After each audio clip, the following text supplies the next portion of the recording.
Boa tarde, pessoal. Tudo bem? Vamos então começar o nosso webinar.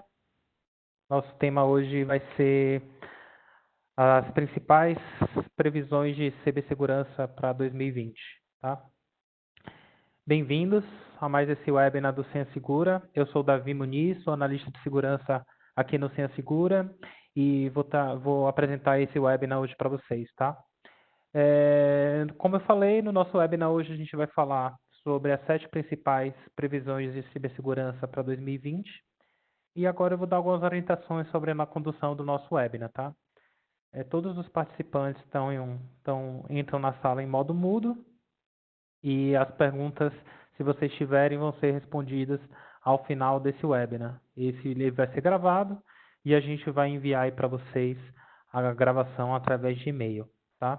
Então, agora a gente vai começar o webinar. A transformação digital traz uma série de benefícios para a gente a partir do surgimento de novas tecnologias. Só que essas novas tecnologias também trazem, junto com benefícios, trazem novos vetores de ataque. E aí cabe a nós saber como a gente vai mitigar esses novos vetores de ataque para poder reduzir os riscos em cibersegurança.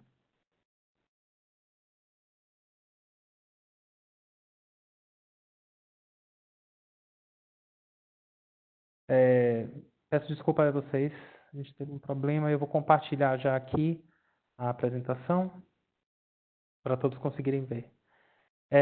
E aí eu estava falando que essas inovações tecnológicas, elas trazem uma série de desafios para a área de cibersegurança, tá? Algumas dessas inovações que a transformação digital trouxe, a gente pode elencar aqui algumas delas. O IoT, a computação em borda, né, a internet das coisas. Hoje a gente tem um crescente número de dispositivos conectados.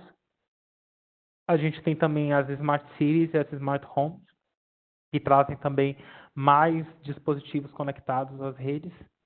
A própria rede 5G, apesar que assim ela ainda está a adoção dela ainda está devagar, mas é uma inovação que está chegando já a partir desse ano. A indústria 4.0, então as fábricas inteligentes também trazem novos vetores de ataque. As soluções em cloud, as equipes móveis e o Bring Your Own Device, que na verdade você hoje tem equipes pulverizadas e você tem acesso a recursos a eliminação do perímetro de segurança, né? A gente já falou sobre isso aqui no nosso webinar de Zero Trust. E à medida que essas inovações chegam nas nossas vidas, a cibersegurança ela fornece meios para a gente potencializar essas vantagens e mitigar eventuais desvantagens trazidas por essas novas tecnologias. Inclusive, os riscos cibernéticos estão classificados entre aqueles com maior impacto e probabilidade de acontecer, e tem entrado cada vez mais nas estratégias de negócio das empresas. Considerando todo esse cenário, o que é que está previsto, né, para acontecer em 2020 no aspecto de cibersegurança? Nosso time, então, a gente pesquisou uma série de dados da indústria para fazer um compilado do que a gente acredita ser as 7 mais importantes previsões de cibersegurança para 2020. E o nosso objetivo é, a partir dessa apresentação, fornecer respostas para líderes de segurança da informação e facilitar a tomada de decisão. Então, depois dessa introdução, a gente vai entrar no webinar em si. O que a gente vai apresentar hoje nessa agenda? A gente vai apresentar o contexto global de segurança digital, qual é o cenário que está em jogo atualmente, as previsões de cibersegurança para 2020 e, no final, a gente vai abrir um espaço para perguntas e respostas, ok?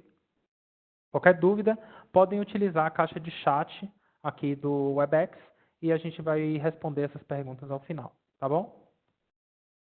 Então, primeiramente, aí vamos ver qual é o cenário de segurança digital. Aí eu trouxe aqui uma série de aspectos que estão ligados à segurança cibernética. Primeiro, os riscos de negócio. Hoje, a gente vê cada vez mais os riscos de cibersegurança não sendo enquadrados apenas como como riscos de TI, e eles estão cada vez mais atrelados aos riscos de negócio. As legislações de proteção de dados, que têm vindo aí aparentemente de maneira séria. A gente teve LGPD, a gente tem LGPD já esse ano aqui no Brasil. Os Jogos Olímpicos vão ser um marco aí para a proteção cibernética, então a gente sabe que vão ser eventos aí com bastante aglomeração de pessoas, com muitos dispositivos conectados. Então, tanto os Jogos Olímpicos quanto as eleições americanas aí a gente considera como sendo fatos importantes durante esse ano, tá? A gente tem o Cloud, o DevOps também, que são iniciativas que eliminam o perímetro de segurança dentro das empresas. A internet 5G, que vai aumentar cada vez mais a conectividade entre os dispositivos. E aí a gente tem o IoT, as equipes móveis e guerras cibernéticas também. Acho que todo mundo tem acompanhado um pouco aí do que tem sido o dia a dia das guerras, da guerra cibernética entre Irã e Estados Unidos. Tá? Então, nossas previsões estão basicamente baseadas nesses pilares, ok?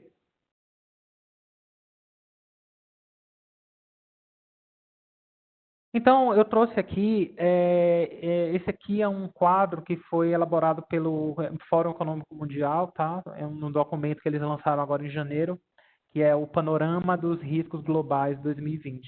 Então, eles trouxeram aí o que é que eles consideram que são os maiores riscos, de acordo com líderes mundiais.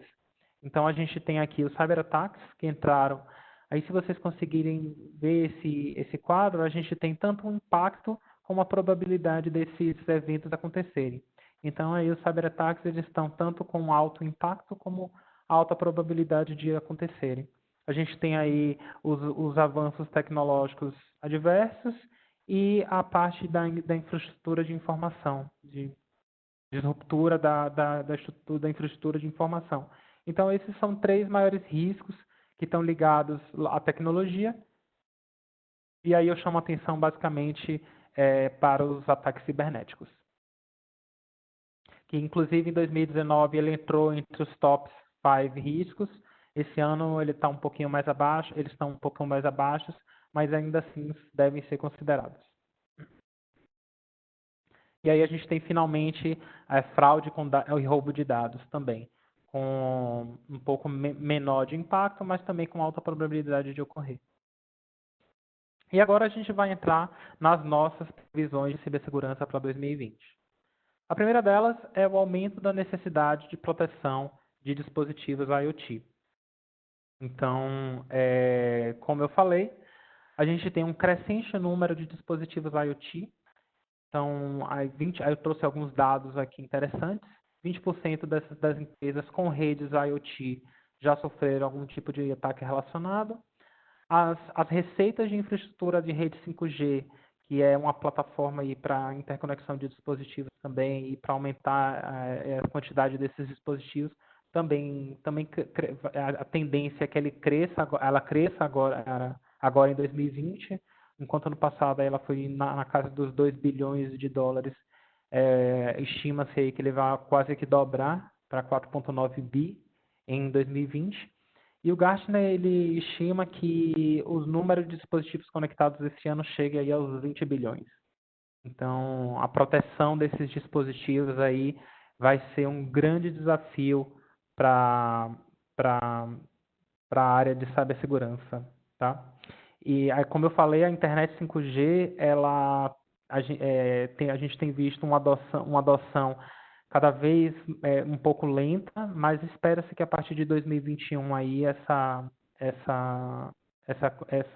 adesão venha a crescer. Muitas pessoas ainda não têm pretensão de trocar seus aparelhos, mas, bom, vamos ver aí nesse ano o que é que vai se cumprir em relação a esse aspecto, tá? Então, a gente vai ter aí mais dispositivos, a gente vai ter não só smartphones, a gente vai ter smart homes com geladeiras conectadas, com aparelhos conectados, com brinquedos conectados.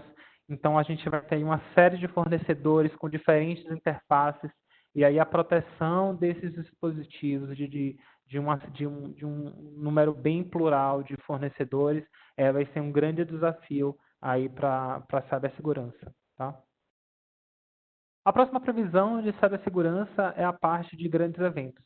Então, a gente falou aí das Olimpíadas, a própria eleição americana também a gente considera um grande evento. Então, e vai ter bastante gente, a World Expo também, Dubai, que vai acontecer agora no final de 2020. Então, vai ser bem importante aí a segurança. Inclusive, no ano passado, o governo japonês ele já fez uma varredura em mais de 200 milhões de dispositivos no Japão, como roteadores, câmeras, dispositivos domésticos, para poder encontrar algum tipo de vulnerabilidade que possa ser explorada por algum atacante malicioso, tá? Então, inclusive aí a gente teve entre os Jogos do Rio e os Jogos de Londres, entre os Jogos de Londres e os Jogos do Rio, um aumento de mais de 50% no número de tentativas de ataques cibernéticos. Então, enquanto no Rio a gente teve aproximadamente aí 250 mil tentativas de ataques cibernéticos, em Londres, perdão, no Rio a gente teve aí o dobro, tivemos 500 mil, tá? E aí a expectativa é que haja realmente uma tentativa de um grande ataque cibernético à infraestrutura do Japão, tá? E aí a gente entra na parte de infraestrutura crítica, toda a parte, como a gente tem aí o aumento de conectividade entre dispositivos, a gente tem infraestrutura crítica também, a parte de rede elétrica, utilidades também, hospitais, todos esses ambientes são considerados na infraestrutura crítica, tá? A próxima previsão aí a gente tem o aumento de ataque através de APIs inseguras. Então, a gente tem aí um aumento da interconectividade entre fornecedores, tem uma comunicação também entre os diferentes fornecedores. Cada vez mais a gente vê uma tendência de integração. Então, nesse gráfico aí, a gente vê o crescimento do número de APIs desde 2005. Então, ele é um crescimento bem exponencial. A gente vê aí de 2012 com 4 mil APIs para mais de 22 mil APIs agora em 2019. E aí isso tudo também é uma consequência da transformação digital. Você tem ambientes DevOps que estão cada vez mais integrados, máquinas efêmeras, a integração entre esses fornecedores, os microserviços também. A gente vai falar um pouco mais sobre microserviços e identidade nesse tipo de ambiente, e o próprio cloud também. Então, hoje a gente precisa interligar com uma série de outros fornecedores. E aí, a proteção desses sistemas esses sistemas integrados, perdão, vai ser um grande desafio para a cibersegurança. A tendência é que a gente veja os ataques envolvendo APIs inseguras aumentar agora em 2020, e aí o que pode resultar aí em exposição de dados sensíveis de funcionários, clientes, fornecedores, parceiros, e aí afeta a confiança do negócio. Então, a gente tem uma série de aspectos envolvidos nesse item aí. Muitas empresas aí não conseguem sobreviver às consequências financeiras de um ataque cibernético. E aí entra também a parte de responsabilização, de quem é a responsabilidade de um vazamento, se tiver, por exemplo, por causa de uma API insegura, quem é que vai ser responsabilizado pelo vazamento. Digamos que tem uma empresa X que tem algum tipo de conectividade via API com uma aplicação Y, e aí esse fornecedor não protegeu bem essas APIs, e aí houve um vazamento de dados. Isso aí vai ser bastante discutido durante o ano de 2020. Além disso, a gente tem visto uma evolução do ciclo de desenvolvimento de software. Então, esses conceitos aí voltados a DevOps, eles vão ganhar mais visibilidade. O Gartner mesmo estima que 40% das empresas vão investir, que utilizam DevOps, vão investir em acesso privilegiado para poder garantir a segurança do seu ambiente DevOps.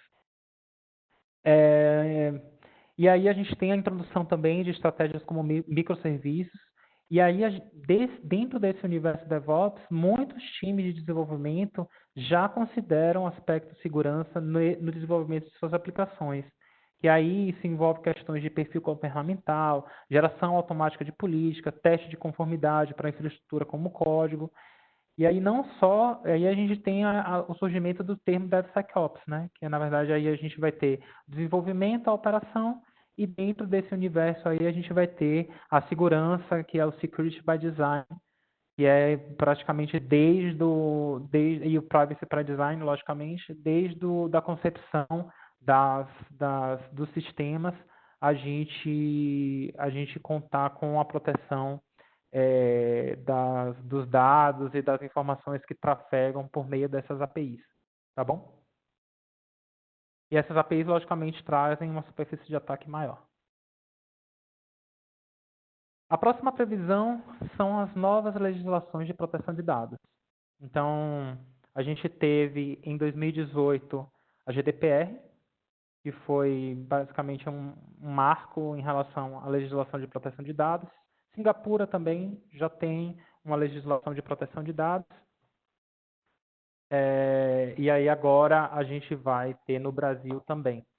Então, além dessa consolidação da GDPR da Europa, a gente já teve aí no ano passado as primeiras sanções dessa legislação. Então, a expectativa é que se consolide a força do Data Privacy Officer e das autoridades de proteção de dados também. No Brasil, a gente vai ter a LGPD, que está prevista agora para o mês de agosto. A CCPA entrou em vigor agora em janeiro na Califórnia, o NY Shield no estado de Nova York, e isso vão ser alguns dos testes para efetividade das sanções previstas nessas regulações. Tá? Aí a expectativa, a gente tem aí o CCPA e o NY Shield Act, a previsão é que tenham uma pressão das organizações e dos congressistas nos Estados Unidos, que aí vai iniciar um debate para a criação de uma lei de proteção de dados a nível federal. Hoje a gente tem a níveis de estado, e aí a expectativa é que já comece a discussão de uma lei a nível federal americana. Também no Oriente Médio, a gente tem o framework de cibersegurança da Autoridade Monetária Saudita, também que tem pressionado também em alguns países do Oriente Médio a atualizar suas leis de privacidade. Tanto é que no ano passado, a Autoridade Central Financeira Internacional de Dubai emitiu uma chamada pública para a sanção de uma lei de proteção de dados. E aí, o que a gente falou no item anterior sobre a API é que nessas legislações de proteção de dados deve ser levado em consideração a responsabilidade de terceiros em caso de vazamento de dados, principalmente num cenário de exploração dos atacantes da maior integração entre APIs. Então, no caso de APIs inseguras, quem é a responsabilidade em caso de vazamento de dados? Essa é uma discussão interessante que provavelmente deve ter alguma jurisdição em relação a esse aspecto. E sem contar, lógico, as sanções que as empresas as empresas que não cuidam do aspecto de segurança devem tomar também. E aí cabe a cada organização ter formas de, por exemplo, de estar em conformidade com essas legislações. A GDPR, por exemplo, ela exige que você reporte um vazamento de dados em até 72 horas. Então, você tem que ser capaz, na sua infraestrutura, de detectar rapidamente e mitigar qualquer tipo de ataque. Tá bom?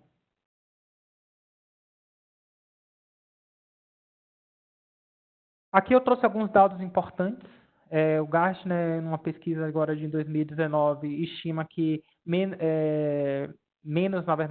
de 30% das empresas vão estar prontas para exigências da LGPD.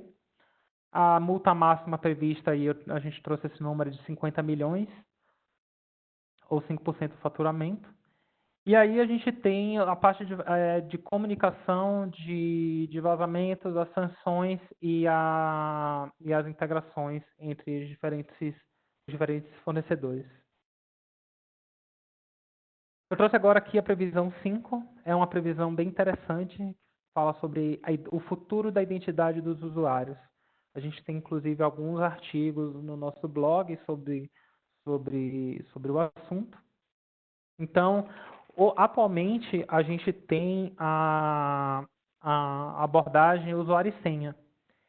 E a gestão dessas credenciais de usuários e senhas, normalmente, é um aspecto bem falho em segurança da informação.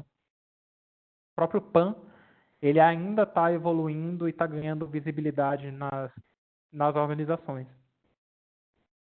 O roubo de identidades é uma das maiores causas de vazamento de dados. Eu coloquei aqui alguns dessas formas. O roubo de credenciais é uma delas. Os insider threats também são outra forma de roubo de identidade de ataque de usuários. A parte de credenciais privilegiadas e o aumento que traz o aumento da superfície de ataque. E aí, com o crescimento, né, da adoção de soluções em nuvem, aí a gente tem as soluções em cloud, as equipes remotas, o maior número de dispositivos conectados, tudo aquilo que a gente falou mais cedo aumenta também a superfície de ataque. Lógico que o objetivo maior aí é aumentar a produtividade, mas também aumenta a superfície de ataque. A quantidade de identidades associadas aos usuários tende a crescer também. E aí aumenta a superfície de ataque e aumentam os riscos de negócio associados. Então a gente tem aí uma migração da mesma forma que a gente vai ter que proteger o usuário e senha, a gente vai ter que também proteger a biometria, a impressão digital, no caso, ou a íris, ou a fala, o padrão de digitação. Então, tudo isso pode ser outras formas de autenticação e acesso dos usuários. E é bem interessante essa mudança de paradigma, que ele, provavelmente isso vai afetar não só as soluções de acesso privilegiado, como também as soluções de AM, tudo que está ligado à identidade e acesso de usuário, provavelmente vai ser afetada por essa mudança de paradigma. Então, a gente está saindo do usuário e senha e a gente tem aí novas formas de autenticação. Os próprios OTPs, os tokens de acesso também, são algumas das formas de verificação da identidade de usuários, tá bom? A previsão 6, a gente tem a parte da guerra cibernética. Então, a gente vem vendo aí uma quantidade de ataques. Inclusive, eu gosto de falar que as próximas guerras elas vão ser realmente cibernéticas. Vai ter muito pouco, a expectativa do mercado é que haja muito menos derramamento de sangue de ataques físicos, né? Que sejam baseados em ataques cibernéticos.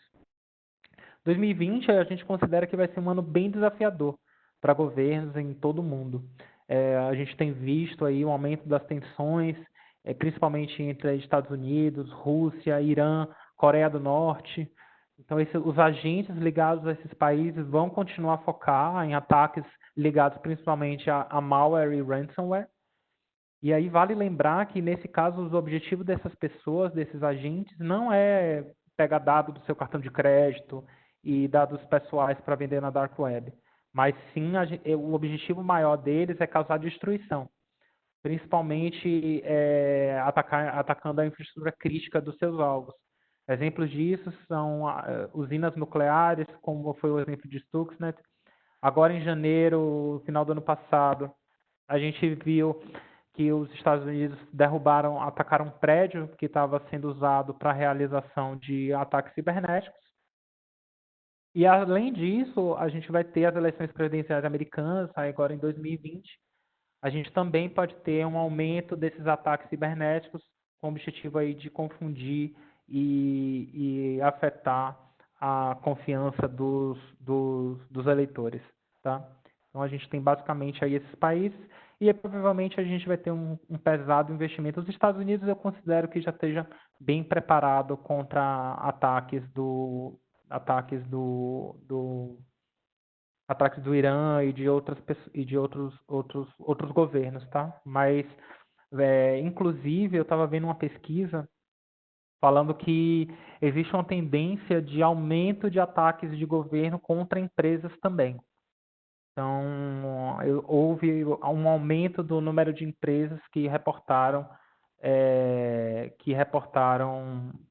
acreditarem ter sido alvo de governos. O próprio governo chinês tem aí, a gente teve algumas notícias aí ano passado do governo chinês utilizando softwares instalados em smartphones através de aplicativos com o objetivo aí de monitorar pessoas ou regiões que eles acreditam serem subversivos ou coisa do tipo. Não só isso, também a gente viu durante os anos passados que o governo chinês ou algumas empresas, existe a própria polêmica com a Huawei de instalação de programas maliciosos de espionagem em hardware, de operadores de telefonia. Então, tudo isso entra dentro desse aspecto de guerra cibernética entre governos, tá? E a previsão 7, a gente vai falar sobre os deepfakes.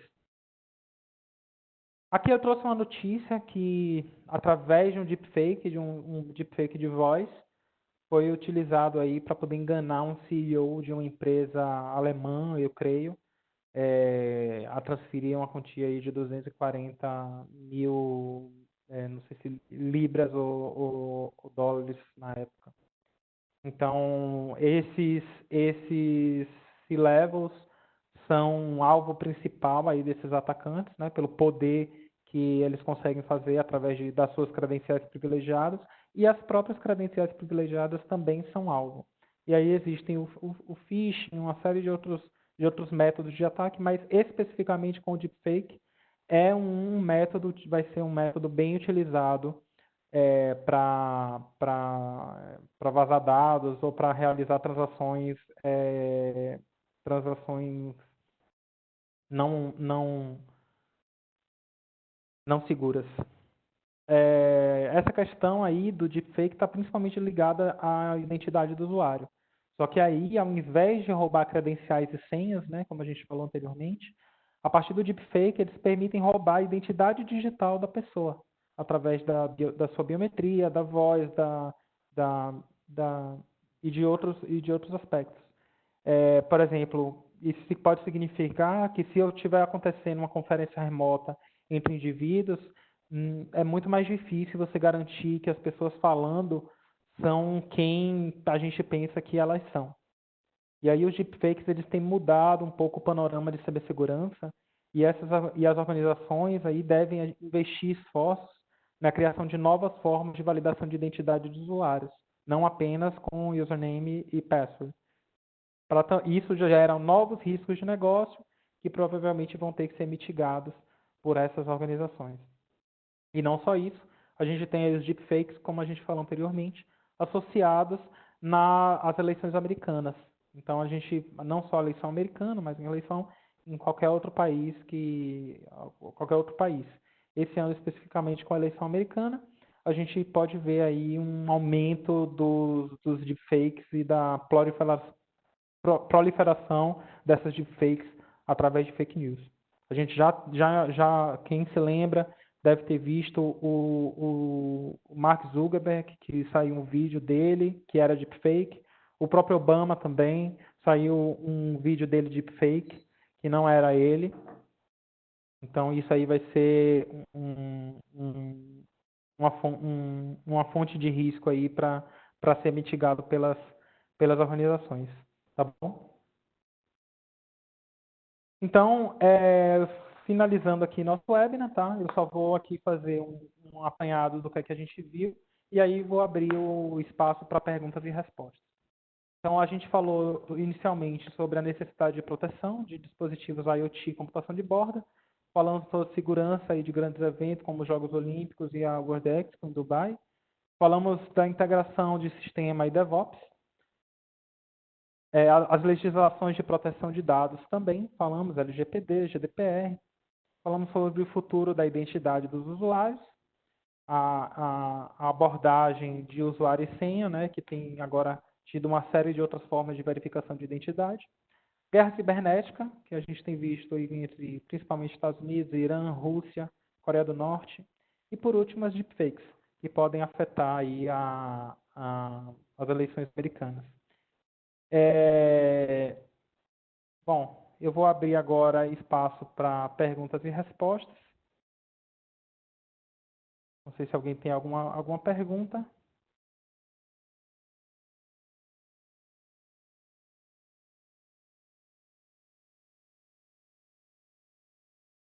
Bom, eu estou com uma pergunta aqui em relação ao futuro da identidade dos usuários. A pessoa quer saber se as senhas vão ser eliminadas. Eu não acredito que as senhas vão ser eliminadas agora. Na verdade, o paradigma usuário e senha, ele existe já desde que a gente conhece aí os sistemas de informação. Então, eu acho muito difícil no curto prazo a gente conseguir eliminar essa abordagem. Lógico que a gente vai ter aí, hoje a gente já consegue autenticar em alguns sites e alguns serviços através de OTP, né, do One Time Password. Então, essa é uma tendência que a gente vê. Mas eu não acredito ainda a abordagem usuário e senha, ela precisa ser utilizada para verificação de identidade em caso que você precisa. Então, outra pergunta aqui, espero que tenha respondido sua pergunta. Outra pergunta aqui é sobre o DevSecOps, né? Se falar um pouco mais sobre ela. A gente tem alguns casos aqui no Senha Segura de proteção do pipeline de DevSecOps. Então, basicamente, aí o que a gente traz em relação à nossa solução é o discovery de containers, discovery de máquinas efêmeras, toda a proteção desse pipeline de desenvolvimento,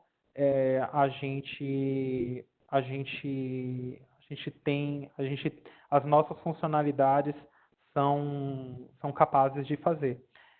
A gente consegue fazer o discovery de informações sensíveis em tempo de desenvolvimento.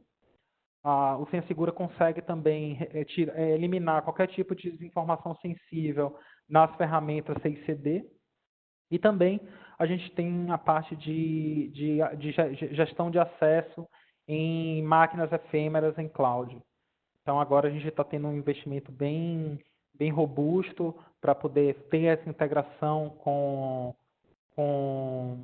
DevSecOps e também a parte de gestão de acesso de identidade em cloud, em ambientes cloud, tá? Mas a gente, como fornecedor de segurança, a gente tem bastante aderência aí para proteger ambientes DevSecOps, tá bom? A próxima pergunta é em relação qual a preocupação dos atuais desenvolvedores de APIs quanto à segurança não só do aplicativo conectado ao mundo, mas também de um aplicativo de terceiros atacando o outro. Isso está satisfatoriamente observado em boas práticas de desenvolvimento hoje? Olha, essas boas práticas de desenvolvimento, elas existem, mas assim, não são todas as empresas ainda que adotam essas melhores práticas. Então, a gente está falando não só de APIs conectados ao mundo, né, que foi o que a gente falou mais cedo, em relação às APIs inseguras, mas isso inclui também dentro do próprio pipeline de desenvolvimento, dentro do ambiente do fornecedor.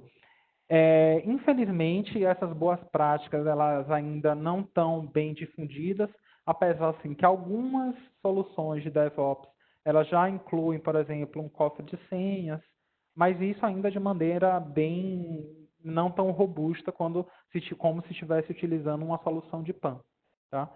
A gente tem aí alguns casos de sucesso de implantação de proteção ao ciclo DevOps. Então, o PAN, ele é bem, como eu falei, ele é bem satisfatório em proteger o pipeline de DevOps. Ok? Espero que tenha respondido sua pergunta. Bom, então, a gente encerra aqui as perguntas. Se alguém tiver, a gente vai disponibilizar a gravação para vocês. Se vocês tiverem alguma dúvida também, vocês podem responder através do e-mail que vocês vão receber com a gravação. E também, nos próximos dias, a gente vai fazer um compilado de todas essas previsões de cibersegurança no nosso blog. Então, fiquem atentos que a gente vai também soltar um artigo sobre o assunto, tá? Basicamente, é isso que eu tinha para trazer para vocês. Eu queria agradecer a todos pela participação no nosso webinar e estamos aqui à disposição. Tá bom? Muito obrigado.